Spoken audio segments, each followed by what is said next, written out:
மதிமுக பொதுச் செயலாளர் வைகோவிற்கு கெட்ட பெயரை உருவாகக்கூடிய வகையில் அவருடைய பெயரை சிதைக்கிறார் என்று துரை வைகோ தமது அறிக்கையில் குறிப்பிட்டிருக்கிறார். பல்வேறு காரணங்களினால் முதன்மைச் செயலாளர் பொறுப்பிலிருந்து தன்னை விடுவித்துக் கொள்வதாகவும் துரை வைகோ அறிவித்திருக்கிறார். அரசியல் குடும்பத்தில் தான் பிறந்திருந்தாலும் கூட தாமரை இலை தண்ணீர் போல இருந்தவன் தான் தன்னுடைய நிலை என்றும், நம்முடைய இயக்கத்தந்தை அரசியலுக்கு வந்து இழந்தது அதிகம், அவர் பெற்றது தமிழ்நாட்டிற்கான உரிமை போராளி என்கின்ற ஒரே ஒரு பெயர் விருது மட்டும்தான் என்றும் குறிப்பிட்டிருக்கிறார். அதேபோல வைகோவிற்கு அவப்பெயர் ஏற்படக்கூடிய வகையில் தொடர்ந்து செய்திகளை வெளியிட்டு ஒருவர் கட்சியையே சிதைக்கிறார் என்றும், கட்சிக்கு தீராத பெரும் பழியை சுமத்தி சுகம் காணும் ஒருவர் மத்தியில் முதன்மைச் செயலாளர் என்ற பொறுப்பில் தொடர விருப்பமில்லை என்றும், விலகலுக்கு காரணமான யார் என துரை வைகோ குறிப்பிடாத நிலையில் அரசியல் வட்டாரத்தில் இது ஒரு பேசுபொருளாக மாறியிருக்கிறது என்பதுதான் யதார்த்த உண்மை.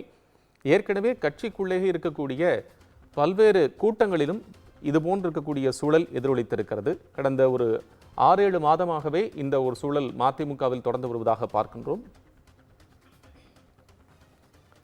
மூத்த பத்திரிகையாளர் திரு துக்ளக் ரமேஷ் அவர்கள் நம்முடைய இணைப்பில். சார் வணக்கம், இணைப்பில் வந்து மிக்க நன்றி. நீங்க இந்த ஸ்டாண்டை எப்படி பார்க்குறீங்க? துரை வைகோ வந்து கட்சி பொறுப்பு வந்து விலகிக்கிறதா சொல்லியிருக்கிறாரு. கட்சி சார்ந்திருக்கக்கூடிய ஒரு பிரச்சனை மட்டும் நடக்கலாமா? இது அடுத்த கட்ட நகர்வை நோக்கி செல்லும் அப்படின்னு நீங்க நினைக்கிறீங்களா?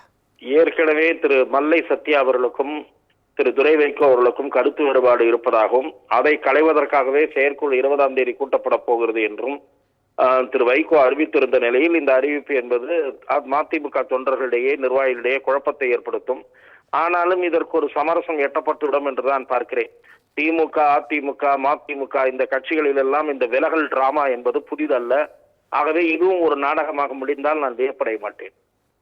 இந்த பாமகலையும் இதே ஒரு ஸ்டாண்ட் இருக்கிறத பாக்குறோம். இப்ப மதிமுக பாட்டாளி மக்கள் கட்சிக்குள் இருப்பது தந்தை மகனிடையே யாருக்கு அதிகாரம் என்பதில் இருக்கக்கூடிய போட்டி.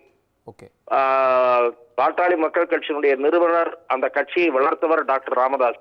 அவரை அவமதிக்கிற வகையில் சமீப காலமாக சில நிகழ்வுகள் நடந்து கொண்டிருக்கின்றன. ஆகவே டாக்டர் ராமதாஸ் அதற்கு அதிரடியாக எதிர்வினையாற்றி இருக்கிறார். அங்கேயும் சமரச பேச்சுவார்த்தைகள் நடந்து கொண்டிருக்கின்றன. இல்ல, அங்க சமரச பேச்சுவார்த்தை வந்து என்னைய சந்திக்க யாரு வர வேண்டாம்னு சொல்லி ஒரு பக்கம் ஸ்டாண்ட் எடுத்திருக்கான்னு பார்க்கலாம். ஆனா இப்ப இந்த மதிமுக பொறுப்புல இருந்து துரை வைகோ விலகி இருக்கிறத வந்து இதுவும் சமரச பேச்சுவார்த்தைகள் எல்லாம் நடைபெறும். இவையெல்லாம் அரசியலில் நாடகங்கள், தங்கள் பக்கம் கவனத்தை ஈர்க்க நடைபெறக்கூடிய நாடகங்கள் என்று நான் பார்க்கிறேன். இப்ப மூத்த நிர்வாகி இருக்கக்கூடிய மல்லை சத்யா துணை பொதுச்செயலாளர் பொறுப்புல இருக்கிறாரு. அவரை விலக்கிட்டா இது சரியாயிருமா? இது செட்டில் ஆயிருமா? இது தொடர்ச்சி மல்லை சத்யா அவர்களை விலக்குவது என்று மதிமுகவுக்கு ஒரு நஷ்டமாகத்தான் முடியும். இருக்கிற பேர் சொல்லுகிற கூடிய அளவுக்கு யாருக்கும் தெரிந்த அளவுக்கு ஒரு நிர்வாகி அவர்தான்.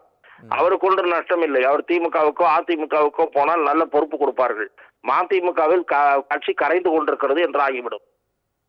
இல்லை சார், இப்போ ஏற்கனவே உங்களுக்கு நல்லா தெரியும், இப்போ ஈரோடு மாவட்டத்தில் கணேசமூர்த்தி ஆகட்டும் அல்லது திருப்பூர்ல இருக்கக்கூடிய அதுதான் நான் சொல்லிவிட்டேன் சார். கட்சி ஏற்கனவே கரைந்து கொண்டிருக்கிறது. இருக்கின்ற 1-2 பேர் தெரிந்த நிர்வாகிகளும் வெளியே அனுப்பிவிட்டால் அது ஒருமை சுருங்கிவிடும்.